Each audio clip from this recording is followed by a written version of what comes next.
Vi hedder Amalie og Amalie, og vi er Wildlife Reporters 2016. Og vi er taget med WWF til Skotland for at sætte fokus på plastikforurening og den her basking shark. Og vi er i dag kommet ud til Cold Island, så tog vi så ribben videre ud på havet. Ja, hvor vi så den her brudte, den her basking shark, efter vi har levet i rigtig lang tid. Og da vi så fandt den her, det var efter en time. Så lige pludselig så råbte guiden bare sådan, go, go, go, go, og så skal man hoppe i vandet og så svømme hen til den her haj. Så kom vi faktisk rigtig godt ned i vandet og foran den, og den svømmede lige imod os, hvor den så drejede af.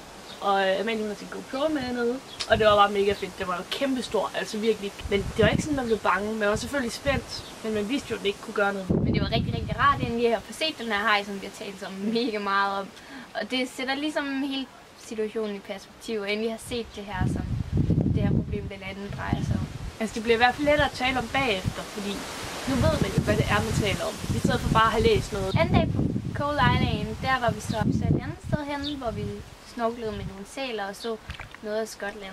Og det var også lidt sjovt, for det var helt anderledes fra basking shark, fordi ved den, der var der gråt og grumset vand, og da vi kom herud på spidsen af Cold Island, der var der helt hvide sandstrande og blot klart vand. Ja, og det klare vand gjorde jo også bare, at man ekstra godt kunne se det her plastik, som sådan faktisk flød rundt. Men altså, det var rigtig fedt lige at få set noget lidt anderledes i Skotland. Man kan sige, altså man får en anden oplevelse af Skotland, når man ser så mange forskellige ting. Det kunne bare være taget ud af sådan en charterferie-rejse eller sådan noget. Det skulle bare have været lidt varmere. Og her der var også en masse planter og fisk. Der levede en hel masse dyreliv. Og så så de her sæler, som også var der helt tæt på. Og der kunne man tænke, der var det også ekstra vigtigt, især med det her plastik og sådan noget, at de ikke spiste det, for der var ekstremt mange både små og store fisk, der kunne spise det her plastik. Tredje dagen på Cold Island, altså den fjerde dag i det hele, der satte vi allerede kursen som tilbage mod Oban. Det var altså til gengæld den fedeste tur, som vi længe har sejlet. Helt klart.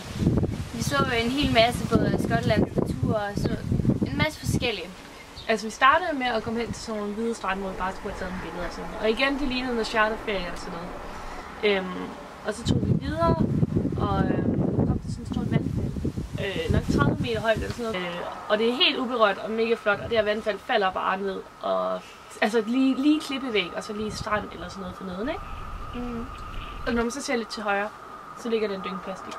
Ja, det er rimelig skræmmende at tænke på sådan et uberørt sted, at der alligevel ligger plastik. Ja, især. Altså man bliver lidt skuffet, når man ser det, fordi man tænker, yay, her er et sted, som ingen andre har været, og så ligger plastik. Og man kan selvfølgelig ikke vide, det kan jo være, at det er skyllet op på stranden, men det kan også være nogen, der har smidt det. Og man bliver sådan helt chokeret, også fordi, ja, det er sådan et øde sted, og det er sådan et flot sted, og det ødelægger ligesom det hele.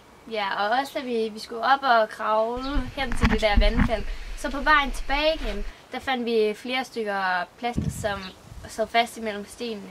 Og det igen, det er jo over det hele, og Skotland er et af de rene lande, men det er jo ikke fordi, man sådan kan slippe for det alligevel overhovedet. Nej, men vi prøvede også at samle så meget af det her affald sammen, som vi kunne. Ja, man kan sige, at vi gør vores bedste hver gang, når vi sejler, ikke? Men man kan jo ikke samle alt op. Mm. Og så var vi også ude at se den her Fingal's Cave, som er et turiststed i Skotland. Og der var faktisk rigtig mange mennesker, og det var lidt anderledes at se, fordi at de andre steder var sådan nogle totalt uberørte steder, og så det her sted, der var bare masser af mennesker. Og så skulle vi interviewe vores guide. Ja. Og det var rigtig fedt. Det var noget, mig og Amalie begge to havde været rigtig nervøse for, fordi vores engelsk, det kan vi nok ikke lige prale med. Men det var rigtig fedt lige at få overskredet den her grænse.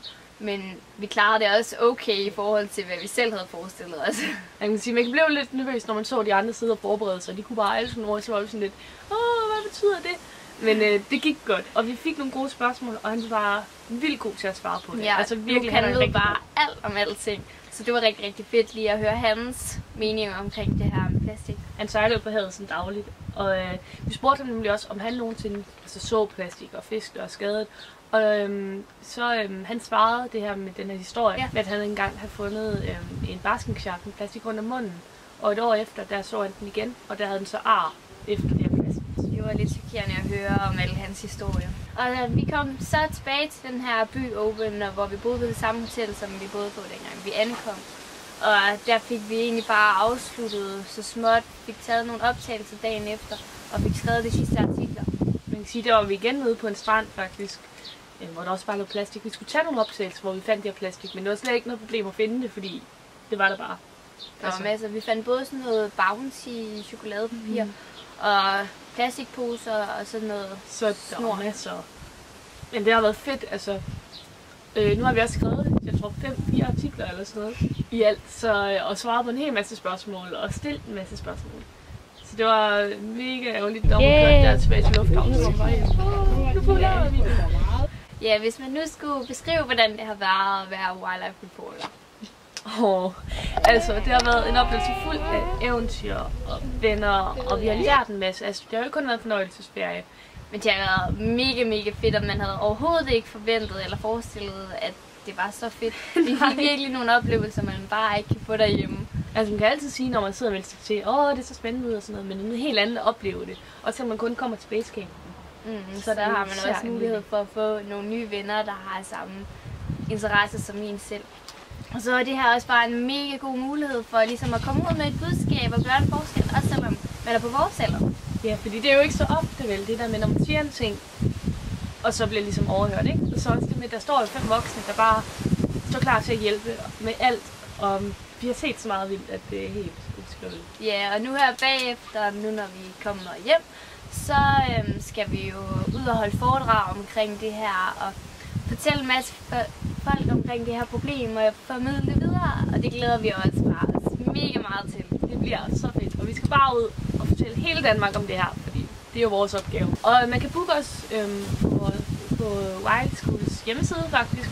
Hvis der er nogen, der skulle have lyst, så er vi der. Du skal melde dig til Wild School, fordi du får nogle fantastiske oplevelser.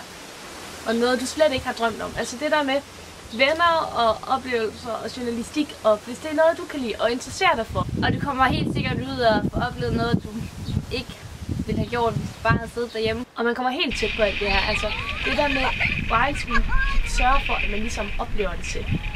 Og det gør det så vildt at fortælle om. Og vi har gjort så meget. Vi har jo været på fjernsynet og i radioen, og vi har skrevet artikler til rigtige aviser, og det har været sindssygt. Og så er det også bare en mega fed mulighed for at komme ud med et budskab, gøre en forskel, også selvom du er ja, så hvis du kan lide sådan noget, og hvis du sidder og overvejer at vælge til, så gør det. Vi kan kun anbefale det. Det er mega fedt. Så gør det. Vælg dig til. Vælg dig til altid. Hej. Hej.